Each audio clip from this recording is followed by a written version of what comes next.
that you made that, that you made that, that you made that. Silent Hill TDS, J. Leo, Hitchhikers, check. I'ma spit fire and propane. Keep a little baggie of some veggies, your romaine. Zombie ass bitch tryna eat up the whole brain. While this bummy ass nigga still asking for more change. Get your taste buds lit, popping right under your tongue. Lighten up a sharp strain, feel like it's chopping your lungs. Smoke another leaf to the head, feeling like Danny Phantom. Got a medicine jar in my car full of zany samples. Running with the factions when my rations getting low. Get down on the flow, blood races like I'm whipping blow. Shit show for show, I don't know, I just release and go. Can't hear what you're saying, this sweet too loud and you're speaking low. Johnny smoking haze, ain't a blaze, I got heat to throw. Then I'm let the heater flow and send it to the heat below. Think it's a game, I pick the date before you let him roll. Think I'm insane, but from the start I never had control. Have you ever danced with the devil in the pale of the moonlight? Have you ever laid with a demon with the flames by your bedside? Smoking the air, sipping on spirits, get the mood right, get the crew hype. Middle fingers to the blue lights, dancing on your grave while I gaze into the moonlight. Rolling through the city, heart is empty, but I'm feeling frisky, knowing I can make it even though these niggas want it in me. Got some rolling papers and some bitches, yeah, we getting litty, feeling out of place. Fuck it, I got my niggas with me. We on a long road, smoking trees and bagging hoes. Love is faded, I'm jaded, consequences are never told. Running out of character, the real me is getting old. Facing the facade, 50 shades, and I fall below. I'm on some new shit, underworld a new bitch. Your loose lips tangle you up, I guess this news fits. I do this, spitting some fire in meth doom hits. The sun god bringing some light, now watch your mood switch. Hieroglyphs when writing scripts, namaste but conquering. Conjuring some spirits in the valleys where they die and quit. Just a gladiator on a righteous tip, still sharp and steel, but I'm colder than the Arctic gets. Check. What is going on, my late night owls? It's your boy Wildcard back in the building, episode 121, I.O.W. Sports Late Night Owl Edition. Yeah, as always, it's the homie 40 Water, aka Silent Hill. You see it scrolling on the bottom of your screen with the official, unofficial theme song to the show. Him and J. Leo, Pale Move Devil Dance. That's the jam. Speaking of which, my man 40 Water, aka Silent Hill, I'm rocking some of his. Yeah, let me get up so y'all can see it. You know, I got the Broken Heart Society gear on tonight. I'm looking real convict-ish with the orange, looking like I'm about to do a bid. But nevertheless, y'all can check my man out at Broken Heart Society 777 on Instagram. He does his shirts. Matter of fact, that's your dress right here. Instagram at Broken Heart Society 777. Check the page out. Message him, and he got some dope stuff on there.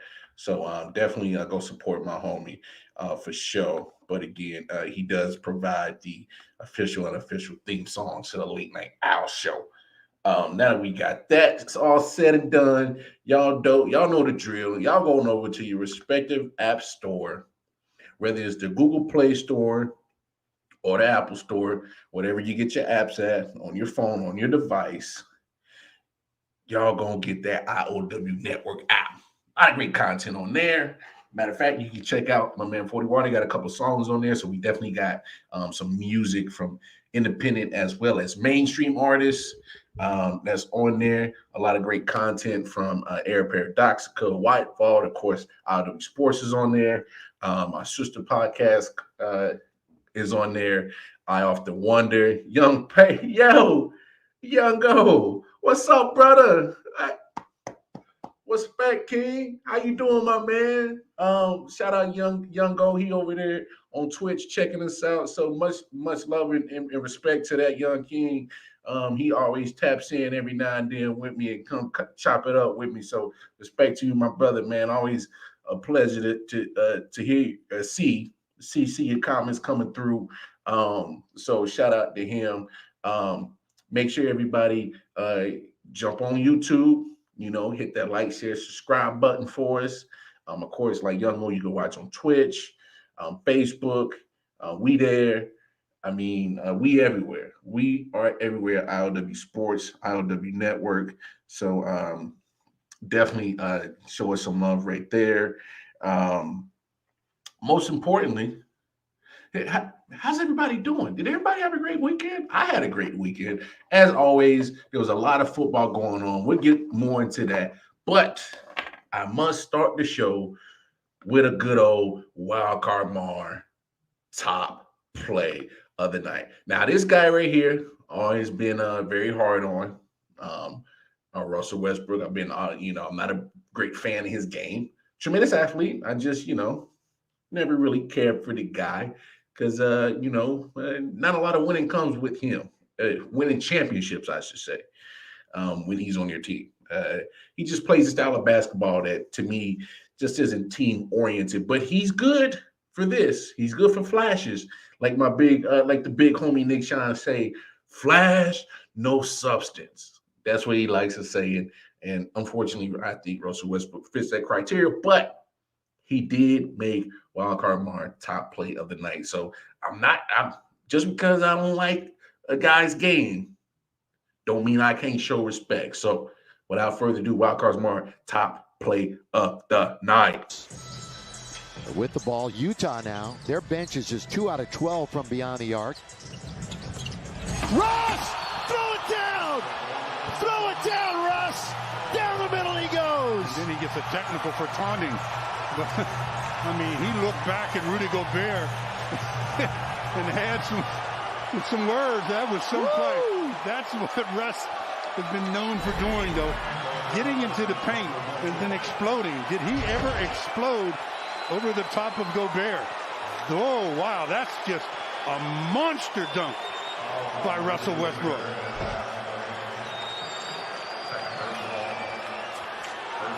This is one of those where you say, I'll live with that technical. That was monster tight. That has lit this crowd up. Wow. And that was a trampoline act there by Russell Westbrook. I mean, this is what we've seen his entire career. We always talk about everything's predicated on his explosiveness to the rim. It's been a frustrating year. He's taken a ton of criticism so far this year. You know, that dunk had to feel good, and now he's going to try to cap it off on the three-point effort. Wow. Some play by Russ. Caps it off. Yep. Well, damn, Russ. I'm glad you made the free throw. I'm glad about that. You ain't been a great free throw shooter.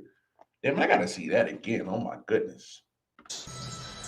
With the ball, Utah now. Their bench is just 2 out of 12 from beyond the arc. Russ! Throw it down! Throw it down, Russ! Down the middle he goes! And then he gets a technical for taunting. I mean, he looked back at Rudy Gobert and had some words. That was some play. That's what Russ has been known for doing, though. Getting into the paint and then exploding. Did he ever explode over the top of Gobert? Oh, wow, that's just a monster dunk by Russell Westbrook. Well, damn. Well, goddamn. He had to do that man like that. He just snatched that man's soul. Oh my goodness. What the little young cat say? My goodness. That was filthy. Hey, look, like I said, I've never been a big fan of Russ, but I can't hate on that. I cannot hate on that. My goodness. My goodness God, that was nasty. But flash, no substance. It's hey, I know what I see when I watch a Lakers game. I'm gonna get some highlights, gonna get some top plays of the day from Russ and certain players of the Lakers. But damn it, yeah, that Lakers team is frustrating to watch. Oh, without a shadow of doubt, that team is so frustrating to watch. Because it's like, are y'all gonna put it together or not? Are y'all gonna just continue to just be hype with all the talent that you guys got on there, or older talent, that names that carried something back in the day? But come on, like, as a Lakers fan, they're very frustrating to watch. I mean, yeah, they not gonna win the championship. The way that the Lakers are so up and down, and that's the only thing they've been consistent at, is being consistent at inconsistent play. Obviously, Anthony Davis, Mr. Fragile, need to wrap that boy in bubble wrap so he can stay healthy. LeBron James, of course, he's the older statesman, but he's gonna have to load manage, because without LeBron James, it definitely all falls apart with the Lakers. But damn it, if we just get consistent play from damn everybody on the team. Surprisingly, Malik Monk has been all right. Because I lived down in Carolina, and he was a bust down here when he was a Charlotte Hornet. Complete bust.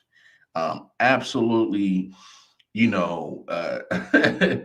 a high draft pick for the Hornets. Another failed experiment from Michael Jordan. And sidebar, can somebody explain to me how, when you are great at a sport like Michael Jordan is, and then you flip over to the front office side, obviously he's majority owner of the Hornets, but you can't put a good team together. I mean, Kemba Walker, who was their star, he left because he was the only thing there. And now, we'll say this. Now the Hornets have kind of looked like they might know a little bit what they're doing. Got Melo Ball. He's doing good for him damn self. He was Rookie of the Year last year. Him and Bridges got a good connection. I mean, they made plenty of highlights that have made it to this show. Plenty of them. But I just don't get it. Like, they can't. Like, it's like they forgot the how to put the puzzle together on building a good team. When you played on good teams, so you should know what it looks like to build a good roster. Derek Jeter, he's the same. Ever since he moved on and transitioned to the front office side with the Miami Marlins down there in Florida, they be lucky they win 60 games in baseball. I mean, just horrendous job at putting the team together. I mean, Wayne Gretzky, another one. When he was down in Phoenix as the, I believe he was the coach or in charge of player personnel. I can't remember 100%, so don't get mad at me. But he didn't do so well when he was in the front office for the Phoenix Coyotes. So it's like I guess because you were so great when you were a player, and your expectations get heightened, put it to another level when you come to the front office, and expectations come with that, and then I don't know. I guess you just can't find another you. But you don't need another you. You just need to put some good product on there. And I'll give Michael Jordan some credit. Charlotte's kind of look like they're kind of turning around. They're hanging in the Eastern Standards, hanging tough with some of the top teams. So I'm not going to harp on him too bad right now. But his overall track record since he's became majority owner of the Charlotte Hornets ain't being too pretty. That's all I'm saying. I guess expectations of greatness, and when you become the boss of building a team, I guess those same expectations are there. Maybe I'm expecting too much. Maybe I should lower my expectations. Nah, I ain't doing that. Hey, it's just me. When you do great and you do other things, I'm still expecting greatness from you. You kind of set that bar for me. Michael Jordan, you were so great. I'm expecting greatness in everything you do. Same with Jeter. You were so great. I'm expecting greatness. It's just me. I don't know. Anyway, of course, I feel like the NFL first round wild card round was named after me because your boy Wild Card Martin. Wild card round of playoffs, NFL playoffs. Yeah. You see the connection? Yeah, I know. But crazy slate of games. And then I'm gonna start. Got to start with tonight's game. Man, what a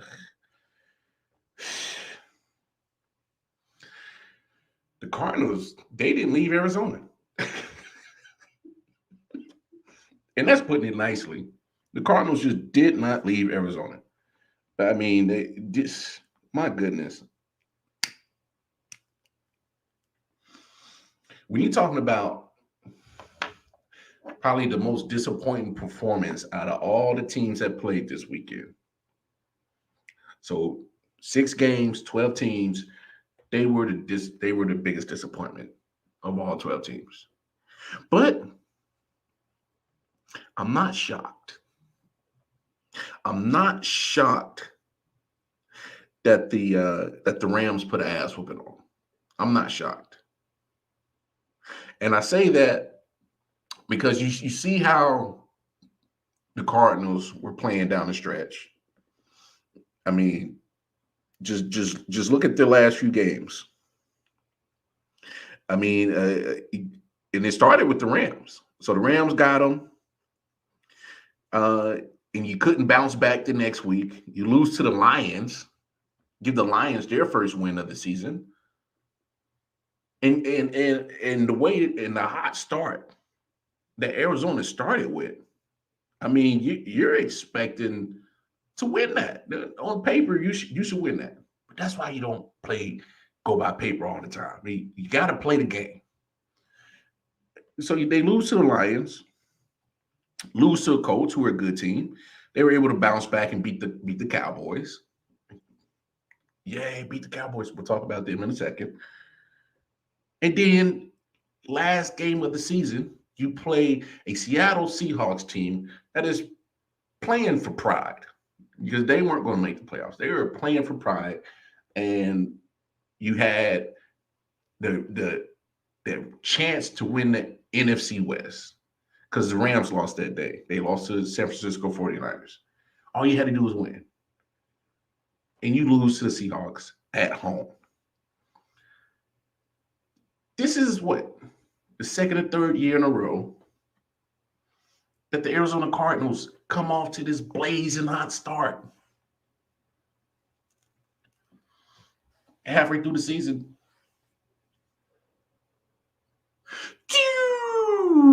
they just start treading in the opposite direction. See, in the NFL, you can have a bad start. You can get off to 0-2, 0-3. Many teams have done it. But what you don't want to do is start going in the wrong direction in the back half of the regular season. And that's been a continuous theme with the Arizona Cardinals.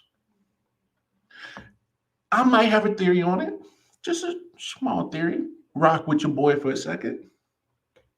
As great as Kyler Murray is, he's good. He's great. He'll always be in MVP talks in the first half of the season. Kind of similar to Russell Wilson, if you ask me. But second half of the season, you're like, what happened to that boy? He just disappeared. And I've been noticing a trend second half of the season with the Arizona Cardinals, and it's specifically Kyler Murray. He starts getting nicked up. He starts, playing through injuries. And it's like ankle injury, which is bad for him because he is a mobile quarterback, a great passer. But, that 5'10", 207-pound frame starts taking a beating. And you don't get the same game. You don't get the same dominance from him like you did in the first half of the season. Now, I can understand if it was a one-off situation, but there's been the last couple of seasons with Arizona and specifically Kyler Murray. So if I'm the Arizona Cardinals, it's time to invest. Invest heavily in an offensive line. You just got to. Because obviously, he's starting to break down second half of the season. So you got to find a way to protect him. See, he's not like Lamar or Jalen Hurts or any other mobile quarterback that they will beat you with the run first, with their feet first. Kyler Murray is actually a good pocket passer, and he utilizes the run to escape to still throw the pass. He's very oddly similar to Russell Wilson. Like, I think they're pretty much one and the same. They definitely want to beat you with their arm first, but they have the escapability to do damage with their feet. But with Kyler Murray, it's like when he starts getting these ankle injuries and certain lower extremity, little nicks and bruises, his game is off. And it tapers off. And then you look at what he did tonight against the Rams, and it not good. He did not look good at all. I'm sorry to say it. Because I'm a big fan of Kyler Murray, but man, for your first playoff game, looked like them jitters got to you. I mean, 19 for 34, 137 yards, 2 INTs. You can't do that in the playoffs, man. But, I don't want to put full blame on him. Also got to look at Cliff Kingsbury. I mean, what exactly did his play calling do to help Kyler Murray? I mean, if you ask me, nothing at all. You're asking Kyler Murray to find some way to pull a rabbit out of his ass, some lucky rabbit or some horseshoe, and find the end of the golden pot, and it just doesn't work like that. I mean, the man threw a pick six, followed it up with another interception on the next possession, and that's all. This is first half. They're down 21-0 at half. And I'm not saying that you come out and try to, establish the run in the second half, but they didn't even try to establish the run in the first half. Their leading carrier, their leading ball carrier, Chase Edmonds, who I think is going to be a good running back in the league, he got 8 carries. Hell, James Conner, who's been their dog, who's been their all-around dog for the Cardinals, he only gets 4 carries. So you automatically made yourself one-dimensional. And finally,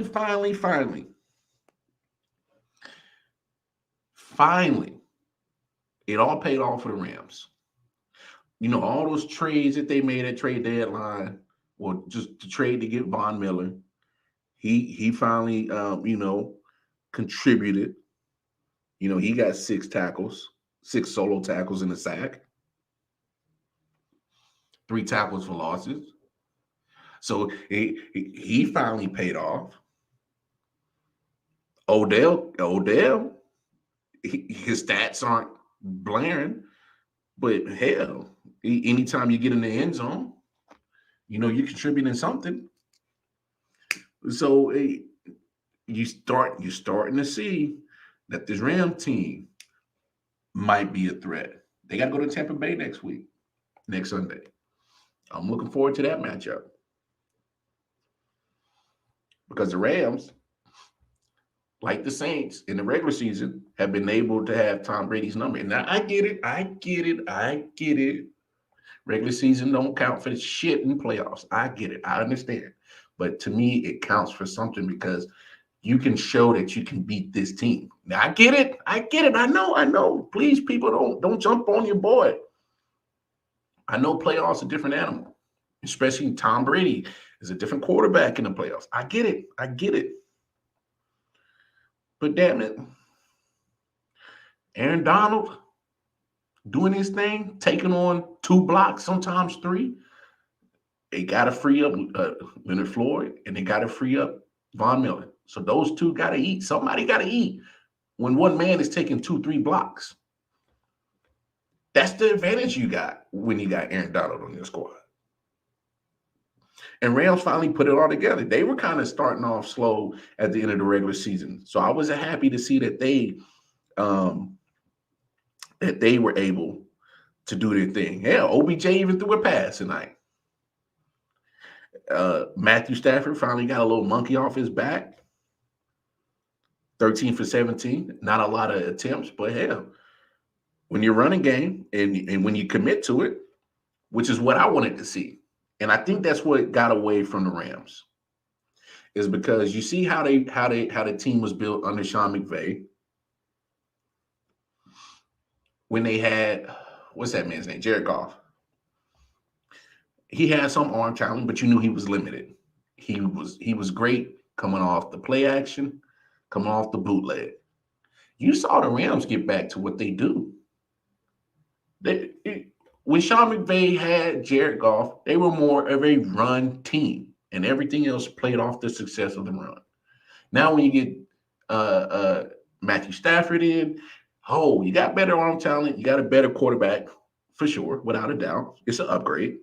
And so Sean McVay, he got antsy. Let's open up the playbook. Let's air it out. Let's be the greatest show on turf, not in St. Louis, but in LA. And it was hit and miss. It was hit and miss.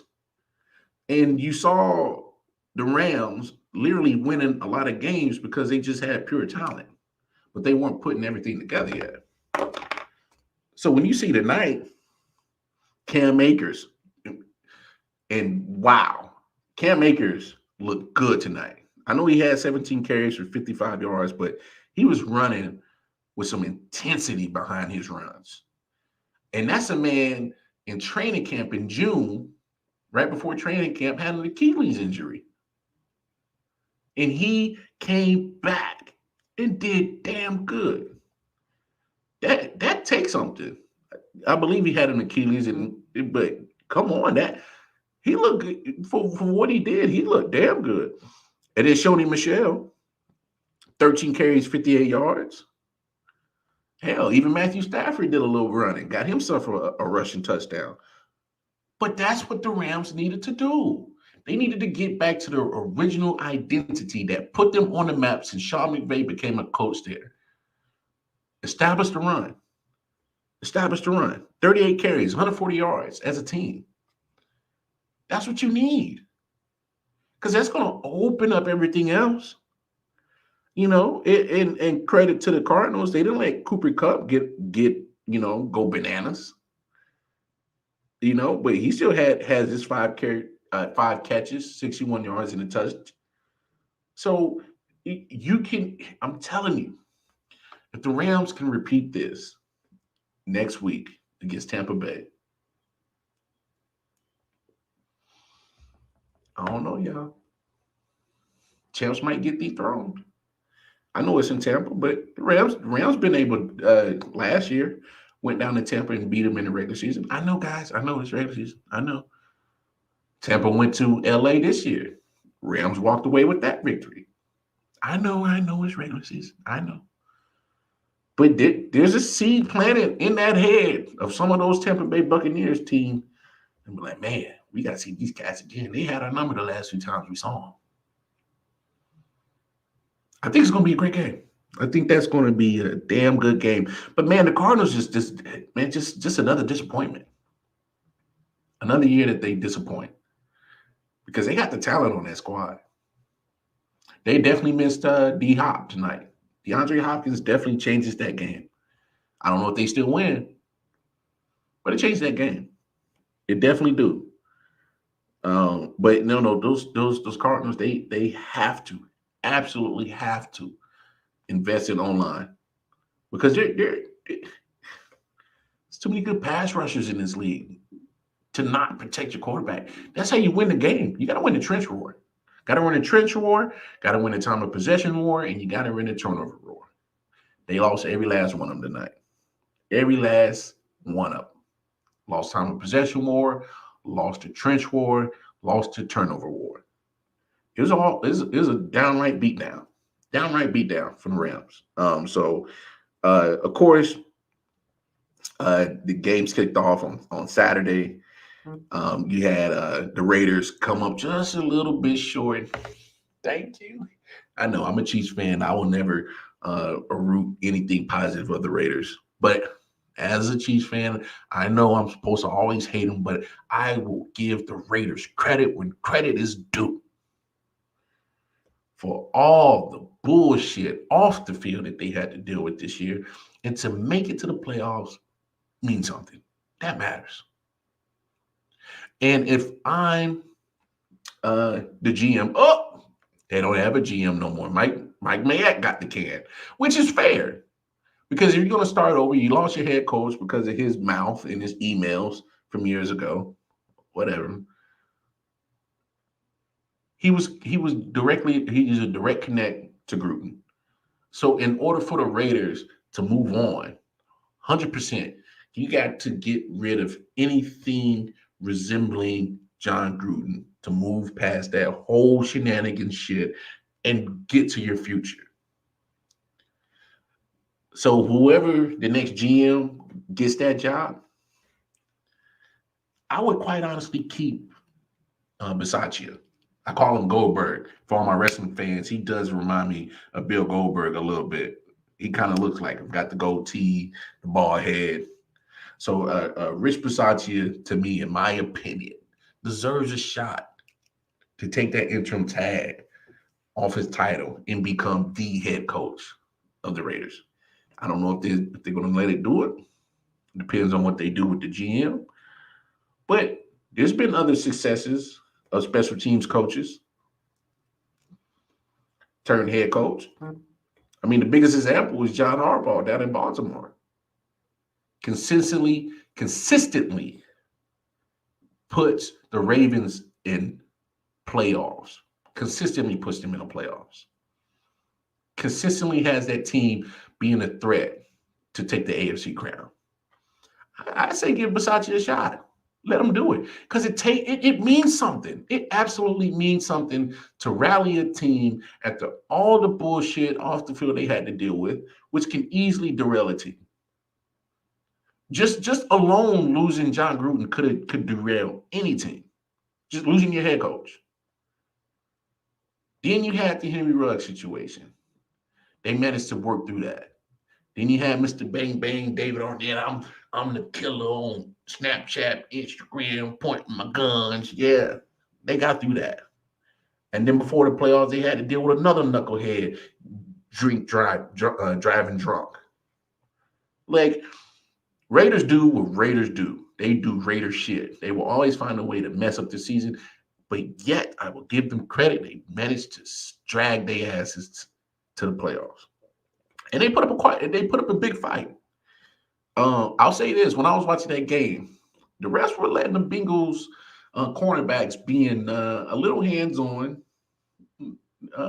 some contact, and they held on to the flags every now and then. I'm not saying that made a difference, but just want to throw that little caveat out there.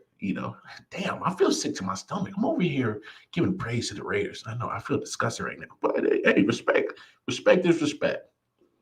The Bengals look damn good.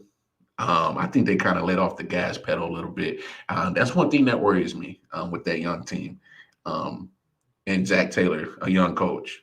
It's playoff time. You gotta keep your foot on people's neck and stomp them out. You gotta put them out. You gotta put them away. Because towards the end of that game, I'm like, oh damn, the Bengals about to get this game up. I really thought it because there was some momentum that was heading towards the Raiders' way. But credit to Joe Burrow, he did his thing. Of course, Jamar Chase. I guess the Raiders' secondary didn't get the memo that Jamar Chase will mess up your defensive game plan by himself. They definitely dropped the ball on that one.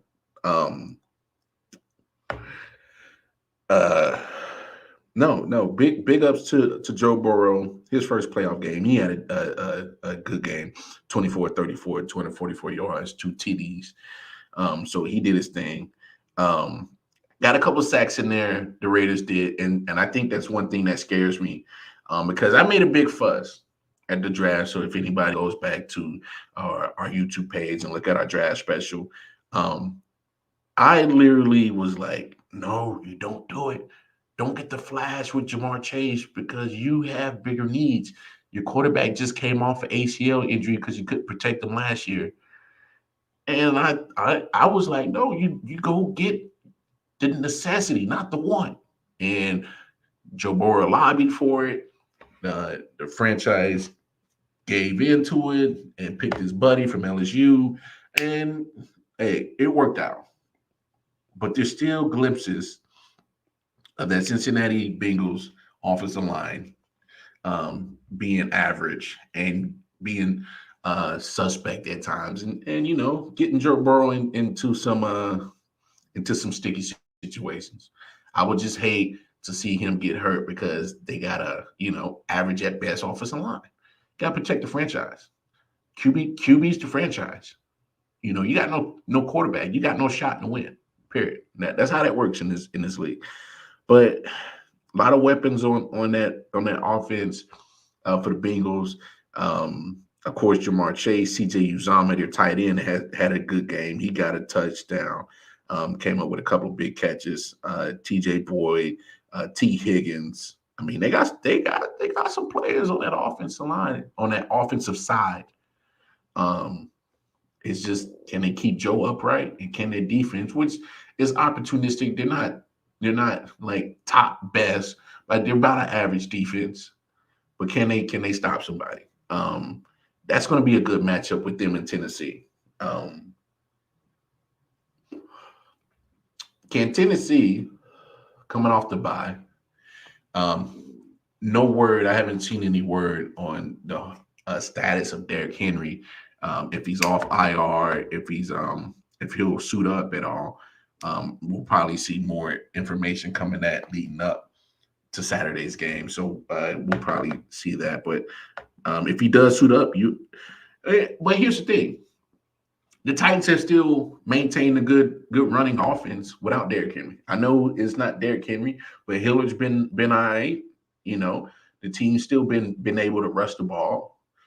I'm looking for I'm looking for Ryan Tannehill to actually, do something.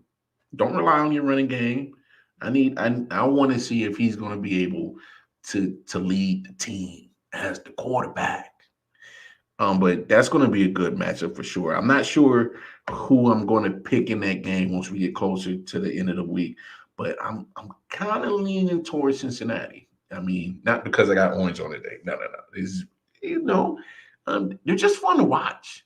I mean, they play some real kind of almost backyard football a little bit, especially on offense. Like, they're dialing up, they're throwing it deep. Joe Burrow's not scared to fling that rock. So, man, that's an interesting matchup for sure right there.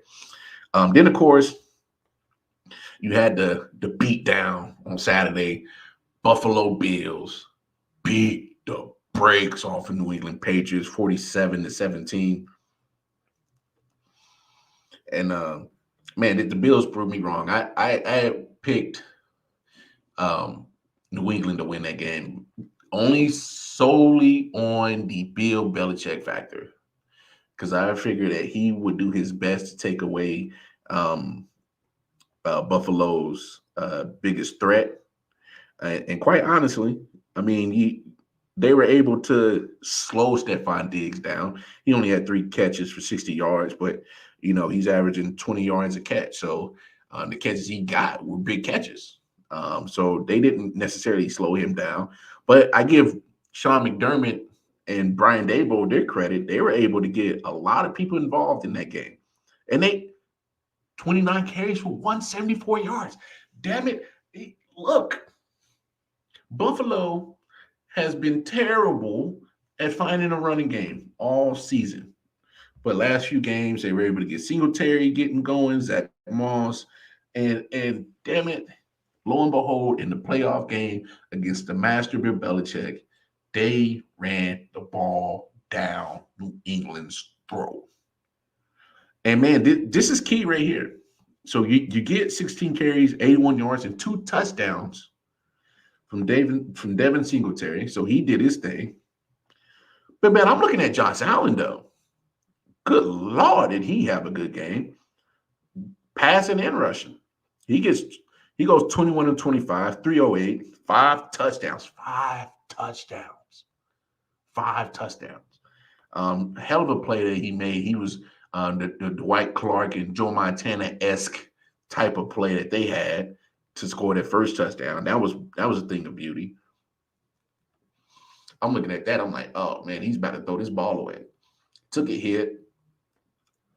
And next thing you know, you just see Dawson Knox grabbing that ball out the air and landing for a touchdown. Dawson Nix had a great game, 5 catches, 89 yards, 2 TDs. So they got contributions from a lot of people. McKenzie did his thing. He got 3 carries, 29 yards, and then he follows it up with 3 catches for 45 yards. So contributions from him. Gabriel Davis got a touchdown. Emmanuel Sanders got a touchdown. Both of them had 2 catches. Davis went for 2 catches, 41 yards, and Emmanuel Sanders gets 2 catches for 36 yards, but they both got in the end zone. I mean, damn. Buffalo Bills, man.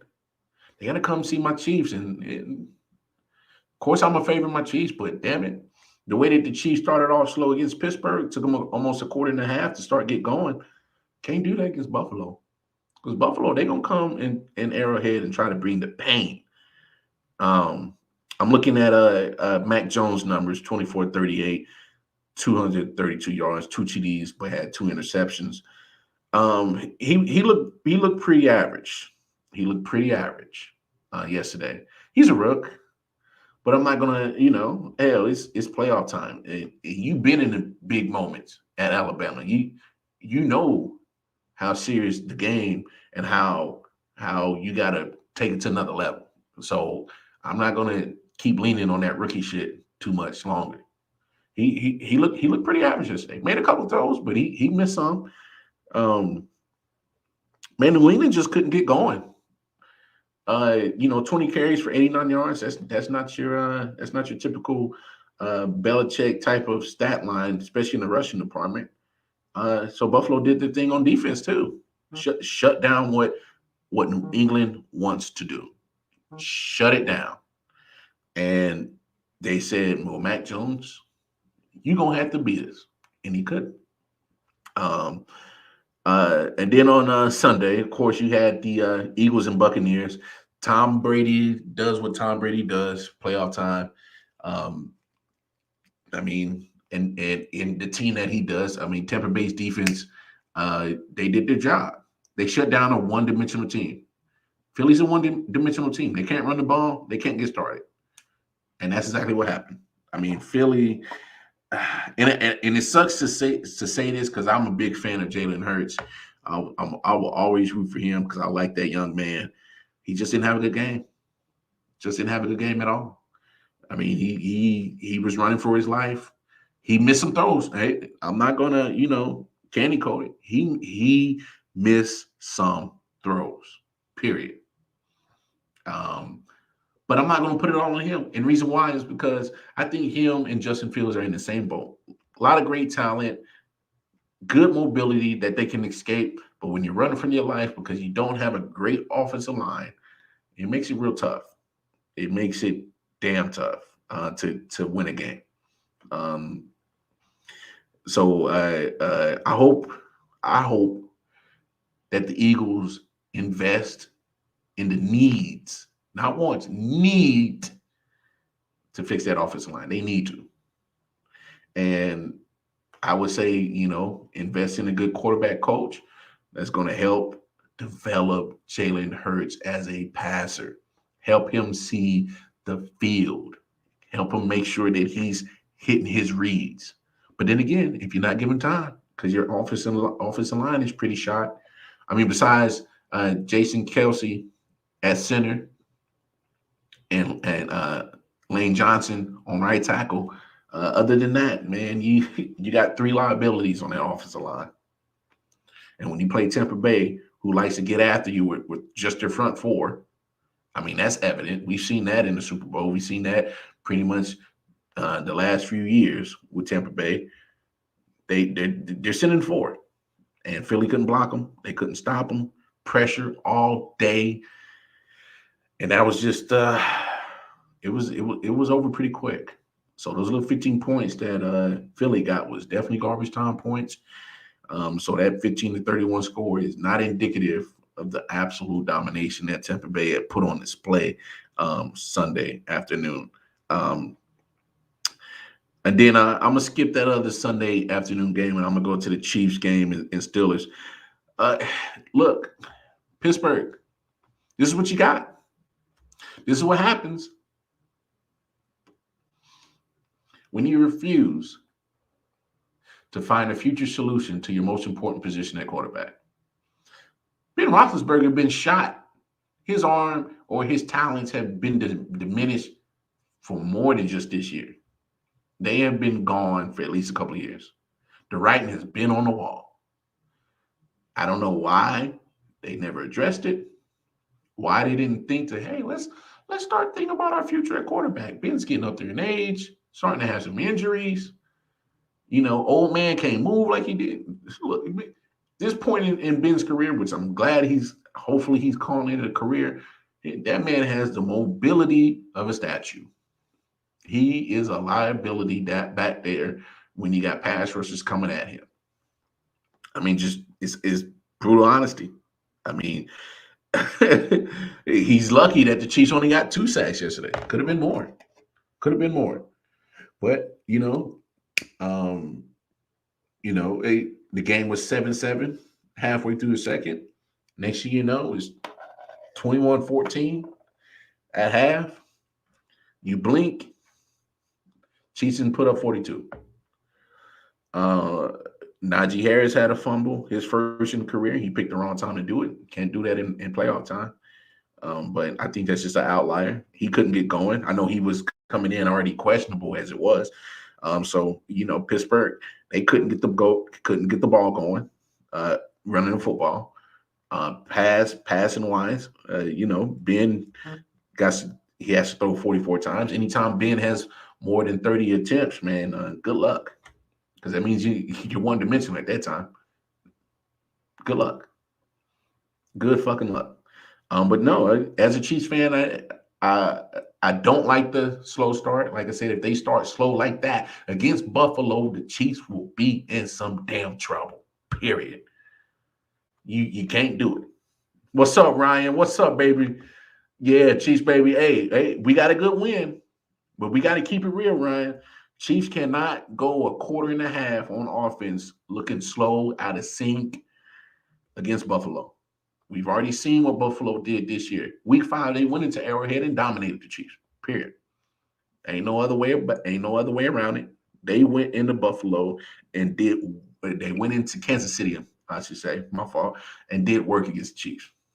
So Buffalo is going to be this is one thing that this is an AFC Championship caliber type of matchup right here between the Chiefs and the Buffalo Bills. Unfortunately, we're getting it.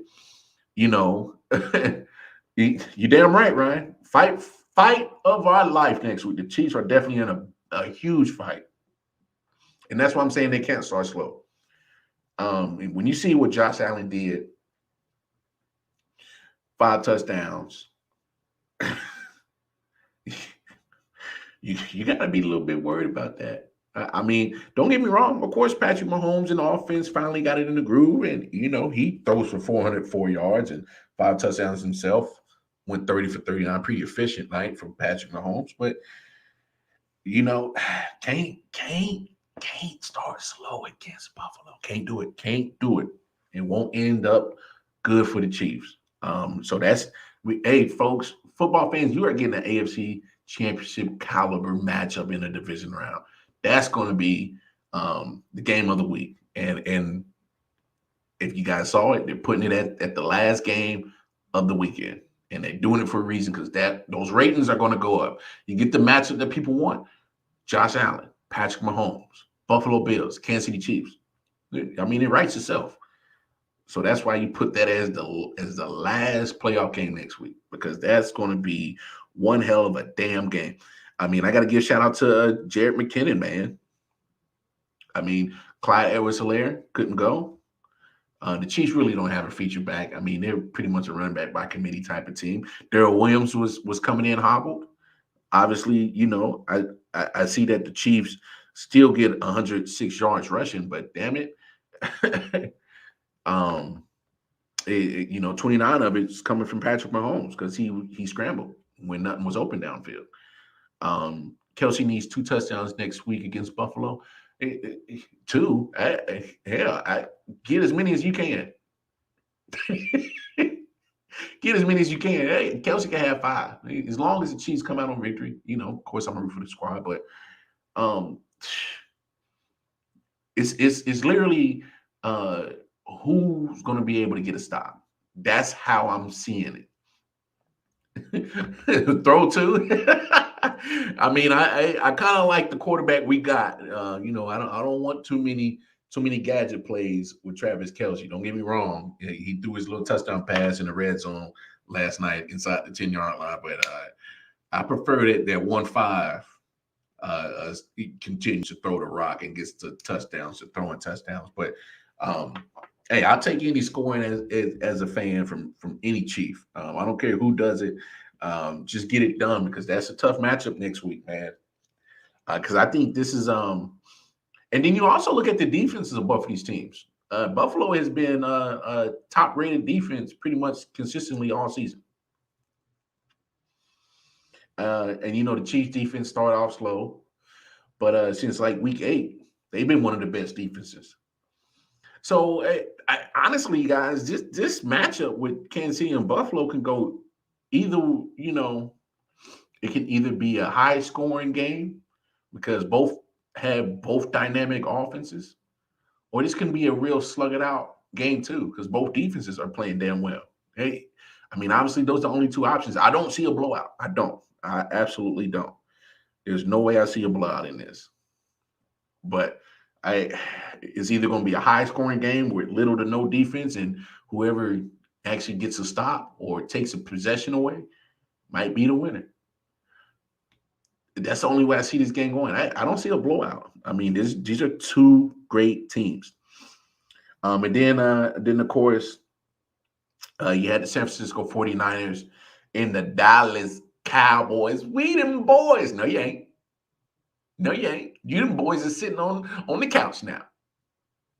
And let's get it out of the way. Look, I normally don't do a lot of trolling, but if you guys go over to our YouTube page, I.O.W Sports Network, I did a troll video. I did a troll short. Only because it's y'all damn fault, Cowboys fans. Oh, my God. If there's ever a fan base that is so damn obnoxious and annoying, it's the Cowboys fan base. Yeah, them boys is fishing, dog. Them boys is fishing. Them boys is packing their bag for Cancun, Jamaica. I heard Jamaica's nice this time of year. I just came back from Jamaica a couple of weeks ago. It's nice. So all my peoples that I met, all my Jamaicans, my rosters out there in Jamaica, you about to see some Dallas Cowboys. Get an autograph. Because they going to be there on y'all resorts, sipping pina coladas, watching football with the rest of us. Because them boys is fishing and they on vacation. And you damn Cowboys fans, let's not do this.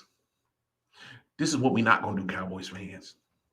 Y'all not going to sit there and blame it on the refs. Come on. How weak is that shit? Blaming the loss on the refs. And I'm speaking of the last play. Be honest. The rule is the ref has to set the ball. You can't set the ball yourself and run a play. You just can't. You can't do it. So y'all, the Cowboys fumbled that. But the Cowboys shot themselves that whole damn game. So Cowboys fans, I don't want to hear that. Oh, the refs cheated us. No, they didn't. Were the refs responsible for the Cowboys having 14 penalties for 89 yards? All those false starts and holding? They're not responsible for that. Were the refs responsible for you guys on offense with all the talent you have on offense? Go 5 for 14 on third down? That's money down. Third down is money down. If you want to keep the possession, the drive going, you got to convert on third down. You went 5 for 14. Come on. And that defense, who's been toted all season, like, man, because that was the biggest question. Can the defense of the Dallas Cowboys actually be something? They were something this year. They gave up some yardage, but they gave us some turnovers. They took some turnovers. They were top 5 in takeaways. So they couldn't stop the 49ers. Debo Samuel was being Debo. For all my people that like Friday, the movie Friday, Ice Cube's movie, Debo. They played Debo. They went in there and bullied the Cowboys. So I ain't trying to hear this shit from you Cowboys fans. Oh, the Reds cheated us. Fuck out of here. The Cowboys cheated themselves. They shot themselves in the foot. They are responsible for going in the playoffs with all the hype, just like every other year, and disappointing y'all annoying ass fan base. They disappointed y'all. You want to be mad at somebody? Be mad at yourselves for being obnoxious and loud for no damn reason all the time, and blame your team. The Cowboys shot the Cowboys. They fucked up. The Cowboys lost that game. I ain't trying to hear that shit. No. Cowboys were absolutely garbage yesterday. From coaching down to the players. Mike McCarthy. Oh, I kept telling y'all Cowboys fans, you keep him as a coach, he will disappoint you. Ask Packers fans. Ask Packers fans about Mike McCarthy. Yeah, he got a Super Bowl. That wasn't because of him. You got a bad man in Aaron Rodgers. He had some great team around him on offense and defense. That was a good Packers team. Mike McCarthy just had to stay the hell out the damn way. But look, after that Super Bowl, Mike McCarthy got in the way. That's why him and Aaron Rodgers was at odds all that time. That ain't by mistake. That ain't by mistake that when Mike McCarthy got fired from Green Bay, with nobody running to go grab him as a head coach. There's a reason for that. And now you guys got to pay the piper for that, for running and jumping him and putting him in head coaching position. He ain't deserved that shit. Mike McCarthy's a liability.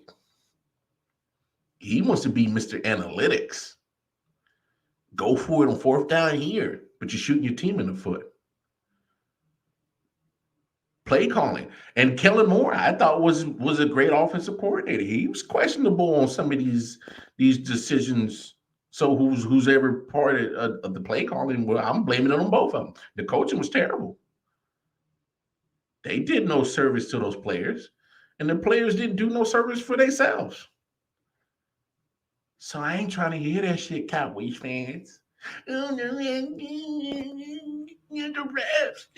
we them boys.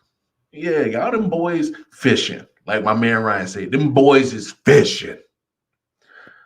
And thank goodness, because now I ain't got to hear no chirping from that old annoying fan base. I ain't got to see no posts on social media. We them boys. I ain't got to hear none of that to at least June. So at least gives us about another 4 or 5 months and not hearing that bullshit. So thank you, 49ers. But I'll watch out for the 49ers, man. They play bully ball. Green Bay, Green Bay, you got a tough one on your hands because they're going to come up there. They're going to come up there and play some bully ball. Yeah, Cowboys fans are crickets now. How you like them apples? We them boys that's on vacation. We them boys. A disappointment. Yeah. How you like them apples? That's right. All right, folks, hour is up. Shout out to my man, Young Old Pie on Twitch that came through. Always much love to my fellow Chiefs Kingdom brother, Ryan. Oh, man, always appreciate the love and support. Hey, y'all come on back tomorrow.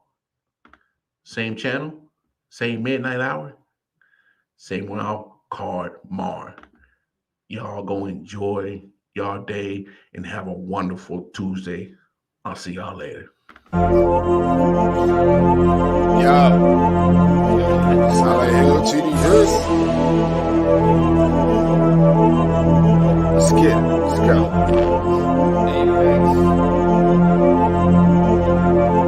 Yeah. Alright, let me get serious this time. Yo, I'm on my God of War shit. All the war spits, let the bass kick, nigga, feel the fucking floor lift. Watch your pores rip from these razor blade fingertips. Smoke hit your face like a hammer fist. Outstanding with suicidal flow. Nose diving to a free fall. Speedball, cannonball, jerking out on Adderall. I just watch the bodies fall. Supercharged like Dragon Ball. When I spit this fire out my mouth, you hear the dragon skull. Deadly with explosive, if you're softer than some woven silk. Grind the rapper's flesh in the syrup and call it muscle milk. Some nutritious, my hunger forever endless. I'm vicious and bloodthirsty, my nigga. I handle business pretentious, I leave them injured. Eating pickles for dinner, underground like Matt the Splinter, then hibernate for the winter. Illiterate, so I can give a fuck about the sinners. Belligerent, so I don't give a fuck about repentance. Johnny plays with a bag of haze over roast spirits. I'm forced to be reckoned with when I'm beating all limits. These lyrics are packed with venom. Rattlesnakes in the kitchen, cooking the recipes full of poison. I leave them finished. Come to punches, yo, I only landed threes. These thick-fired MCs is copping plan B. Never was a M fan, they can't stand me. Been dope since before Hope sampled Annie.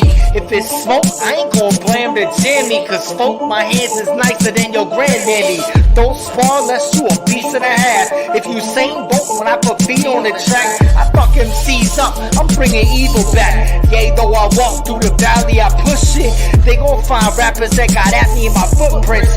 The embodiment of cocaine and no-dos. I got a habit of pulling souls through nose holes. Open your own hole, sugar, you sweet. If it's beef, I'll bring it to your door like Uber Eats. Deliver a fade to all you niggas, I just wanna unload. Basking and scream on my foes, find a way to compose. The ashes spray up my throat, pull them fuse up the dope. Blow a ring of the smoke, terrorize all the small fires, wash them down with a coke. Viciously viscous, I flow like rape whispers. You wishless spitters or beat the Big Dipper. Front away, bitch, you ain't clapping shit. Keep playing G, the mask don't fit. You tonic water MCs minus the flavor. I'm the illest since my mom went into labor. Sick with it, slick with it, punchlines is a major. You motherfuckers to sit back.